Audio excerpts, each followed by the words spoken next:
ਕੋਈ ਐਸਾ ਲਮਾ ਹੋਵੇ ਜਿਹੜਾ ਤੁਸੀਂ ਹਲੇ ਤੱਕ ਨਾ ਸ਼ਕੀਲ ਜੱਟ ਦਾ ਭੁੱਲ ਸਕੇ ਹੋ, ਜਿਹੜਾ ਕਿ ਉਹਨੇ ਤੁਹਾਡੇ ਨਾਲ ਸਪੈਂਡ ਕੀਤਾ ਹੋਵੇ? ਹਾਂ ਅਸੀਂ ਇਕੱਠੇ ਉਹ ਮੇਰੇ ਨਾਲ ਨਾ ਇੰਨਾ ਜ਼ਿਆਦਾ ਫਰੈਂਡਸ਼ਿਪ ਸੀ ਮੇਰੀ ਉਹਦੀ ਹੈ, ਯਾਨੀ ਮੇਰੇ ਕੋਲ ਝੱਕਦਾ ਇੰਨਾ ਸੀ, ਮੇਰੇ ਸਾਹਮਣੇ ਨਾ ਗੱਲ ਕਰਦਾ ਸੀ ਨਾ ਸਿਗਰਟ ਪੀਂਦਾ ਸੀ, ਯਾਨੀ ਕੋਈ ਇੰਜ ਦਾ ਕੰਮ ਨਹੀਂ ਸੀ ਕਰਦਾ ਮੇਰੇ ਕੋਲ, ਮੇਰਾ ਬਹੁਤ ਜ਼ਿਆਦਾ ਨਾ ਹਯਾ ਕਰਦਾ ਸੀ।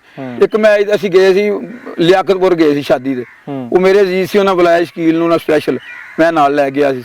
ਸਾਨੂੰ ਉਹ ਲੰਮਾ ਹੈ ਕਿ ਅਸੀਂ ਇਕੱਠੇ 3 ਦਿਨ ਇਕੱਠੇ ਰਹੇ ਆ, ਨਹੀਂ ਤੇ ਅਸੀਂ ਥੋੜਾ ਬਹੁਤਾ ਮਿਲਦੇ ਸੀ ਲੇਕਿਨ ਇਕੱਠੇ ਕਦੀ ਇਸ ਤਰ੍ਹਾਂ ਨਹੀਂ ਸੀ ਰਹੇ ਅਸੀਂ।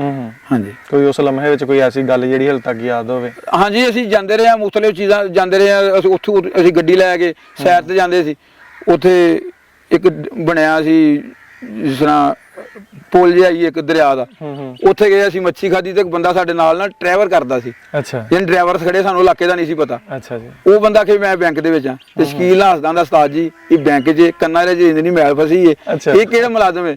ਉਹ ਮੈਨੂੰ ਅੱਜ ਵੀ ਗੱਲ ਨਹੀਂ ਭੁੱਲਦੀ, ਸ਼ਕੀਲ ਨੇ ਸ਼ੁਕਲ ਨਾਲ ਗੱਲ ਕੀਤੀ ਸੀ। ਦੇਖੋ ਜੀ ਸ਼ੁਕਰ ਤਾਂ ਹਰ ਬੰਦਾ ਲਗਾਉਂਦਾ ਰਹਿੰਦਾ ਵਾ। ਹਾਂਜੀ ਸੋ ਪੂਰੇ ਪਿੰਡ ਅੱਗੇ ਥੋੜੀ ਦੇਰ ਪਹਿਲਾਂ ਨਾ ਅਸੀਂ ਪਿੰਡ ਦੀ ਤੁਹਾਡੀ ਵੀਡੀਓ ਬਣਾ ਕੇ ਆਏ ਤੇ ਪਿੰਡ ਦਾ ਲੜਕਾ ਇੱਕ ਜਾਣ ਦਿਆ ਸੀ ਕਿ ਮੈਂ ਉਹਨੂੰ ਪੁੱਛਿਆ ਕਿ ਸ਼ਕੀਲ ਜੱਟ ਦੀ ਕਬਰ ਕਿਹੜੀ ਹੈ, ਉਹਨੇ ਕਿਹਾ ਭਾਜੀ ਉਹ ਆ। ਮੈਂ ਕੀ ਮਹਿਸੂਸ ਕਰਦੇ, ਕਹਿੰਦੇ ਸਾਡਾ ਪਿੰਡ ਹੀ ਸੁੰਨਾ ਹੋ ਗਿਆ ਜਦੋਂ ਦਾ ਉਹ ਇਸ ਦੁਨੀਆ ਤੋਂ ਗਿਆ। ਇੰਜੀ ਗੱਲ ਹੈ। ਔਰ ਅੱਜ ਤੱਕ ਅਲਹਮਦੁਲਿਲਾ ਮੈਂ ਜਾਣਦਾ ਕਿ ਮੇਰਾ ਪੁੱਤਰ ਵਲੀ ਸੀ, ਅੱਜ ਤੱਕ ਉਸ ਬੰਦੇ ਦੀ ਕਬਰ ਤੇ ਫੁੱਲ ਨਹੀਂ ਮਿਲੇ, ਜਾ ਕੇ ਅੱਜ ਵੀ ਵੇਖ ਸਕਦੇ ਹੋ, ਹੈਗੇ ਹਲੇ ਵੀ ਹੈਗੇ ਨਾ ਤਾਜ਼ੇ ਫੁੱਲ ਨੇ। ਔਰ ਉਸ ਉਹਦੀ ਕਬਰ ਤੇ ਵਕੀਲ, ਜੱਜ, ਪੁਲਿਸ ਵਾਲੇ ਯਾਨੀ ਹਜੇ ਵੀ ਲੈਣਾ ਲੱਗੀਆਂ ਹੁੰਦੀਆਂ, ਜਿਸ ਤਰ੍ਹਾਂ ਕਿਸੇ ਦਰਬਾਰ ਤੇ ਨਹੀਂ ਲੱਗੀਆਂ ਹੁੰਦੀਆਂ। ਹਾਂਜੀ ਹਾਂਜੀ। ਹਾਲ ਅਲਹਮਦੁਲਿਲਾ ਹਰ ਰੋਜ਼। ਔਰ ਉਹਦੀ ਬਰਸੀ ਤੇ ਸਾਲ ਬਾਅਦ ਟੂਰਨਾਮੈਂਟ ਕਰਾਉਂਦੇ ਆ, ਬਹੁਤ ਵੱਡਾ ਟੂਰਨਾਮੈਂਟ ਕਰਾਉਂਦੇ ਆ, ਉੱਥੇ ਤੇ ਅਖੀਰ ਹੋ ਜਾਂਦੀ ਨਾ ਉਸ ਟਾਈਮ।